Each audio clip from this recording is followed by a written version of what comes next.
Right, hello, lads and lasses. Welcome back to Boys Down Under. And how are we all doing? Yeah, it's been a couple of days since that memorable Derby win, but it was so memorable that we've just got to talk about it again. Before we go any further though, please remember to like the video and subscribe to the channel. It's the best way to help the channel grow, and I would be forever appreciative of you guys if you did that. But without further ado, let's get into it. So, before we go into anything else regarding the Derby, today I have a Boys Down Under fun fact for you all. I'm sure you're so confused right now. I've never done this before. I might as well do it. I might as well start. But the Boys Down Under fun fact for today is that Alfredo Morelos, allegedly the best striker in Scotland, has played 18 Glasgow Derbies all at striker, while Rio Hatate has only played one, and that was in the midfield. Yet they are both on equal goals scored in the fixture, both having scored 2 goals between in the Glasgow Derbies. Yet good old Alfredo has played 17 more matches in a position where if you don't score, you're labelled a fraud. Just thought I'd, bring that one up. But anyways. So, Celtic 3, Rangers 0, an incredible performance by everyone on the pitch, and a true rendition of proper Ange ball. Now, you folk may remember, it was prophesied about 8 months ago that Ange Postecoglou would be sacked by Christmas time, with the league already over. Then, around 6 months ago, the thing we all know and love called Ange ball was mocked, and it was belittled and shown a complete lack of respect by supporters of a fellow Glasgow football team. Fast forward 6 months, and Ange ball has humbled the club, which so laughed at it, taken the lead in the title race, which was meant to be over at Christmas time, and the manager at the centre of it all has just won his second Manager of the Month award, while the manager of the other Glasgow team is already being called to be sacked.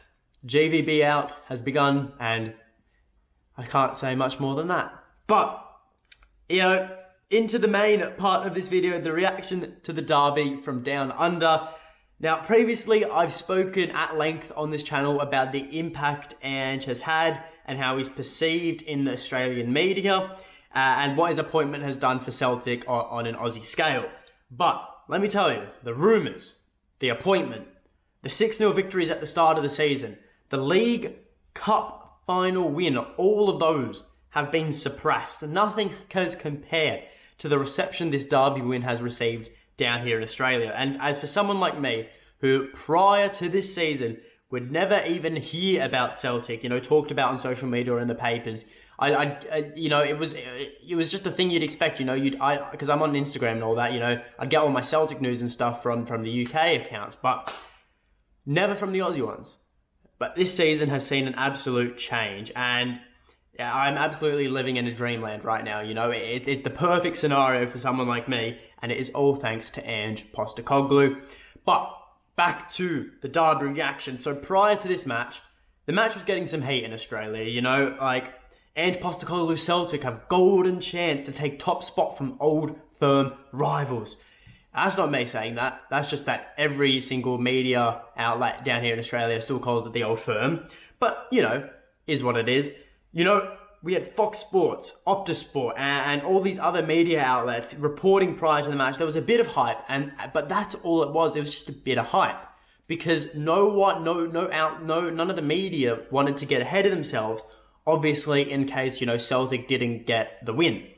Even the A-League's Instagram account, where it was previewing the match, posting snippets from an interview with Jason Cummings, the former Dundee and Rangers striker, who's now moved to the Mariners in the A-League, about what it was like versing an Ange Postecoglou Celtic team firsthand. They also interviewed Scott McDonald prior to it, and this is an Instagram account for both men's and women's A-Leagues. And that is all it's for. It's for updates on the score, updates on transfers, updates on the fixtures. It's the official account, obviously, but still. The fact it's covering Ange Postecoglou just shows in what regard he is held down here. And there was a lot more coverage from other media outlets on Twitter and whatnot, but then came the day. And then came the morning, Thursday morning at 6:45 a.m. Australian Eastern Daylight Time, kickoff. it was underway. And I was here on the couch. Dad was on the other one. Both really tired, but we were ready.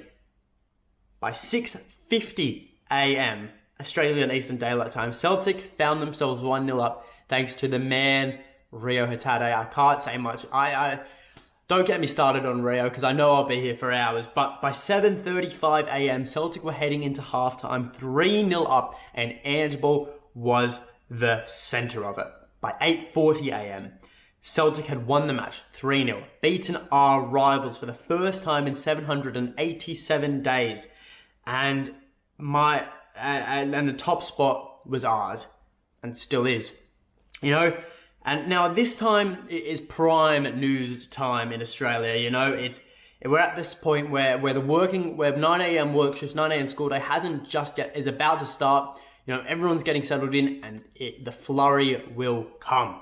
And all the social media accounts, and by the next hour, all of my social media was absolutely clogged up. My feed, you could not scroll through it without seeing a Celtic-related post, whether it be a UK or Australian account posting it. Opta Sport reported it as a monumental win and a monumental day for Australian football. The A-League stated it as the A-League stated that Ange Postecoglou was brought in to close the 25-point gap in Scotland. He already has a 1-point lead.